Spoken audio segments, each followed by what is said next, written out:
அந்த கவரே அப்படியே பப்ளியாக இருக்கும் நல்லா. எப்படிங்க சொல்கிறேன்? அப்படி பண்ணி வச்சுருப்பாங்க. அதில் ஒரு 4 பீஸாக இருக்கும். அதை சாப்பிட்லாமா? அதை சாப்பிட்டீங்கன்னா உங்களுக்கு சாப்பாடே உள்ளே போகாது, பசியும் எடுக்காது. அதில் அவ்வளோ கெமிக்கல்.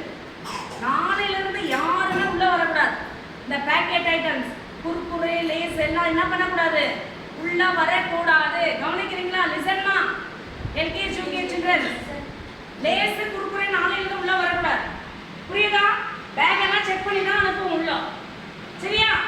மம்மி டாடிட்ட போய் சொன்னோம் அதெல்லாம் எடுத்துகிட்டு வரக்கூடாதுன்னு சொன்னாங்க. அப்போ நாங்கள் என்ன மேம் சாப்பிட்ணுன்னீங்கன்னா, நல்லா கொண்டை கடையில் தெரியுமா, முக்கடலைங்க, நல்லா அதெல்லாம் டெய்லி போன ஒன்று சொல்லுங்கள் மம்மி டாடிட்ட, கொஞ்சோண்டு இருந்தால் கூட எடுத்து தண்ணியில் ஊற வச்சுருங்க. காலையில் வேக வச்சு அதை காமிச்சு கொண்டு வந்து நீங்கள் அதை சாப்பிடணும்.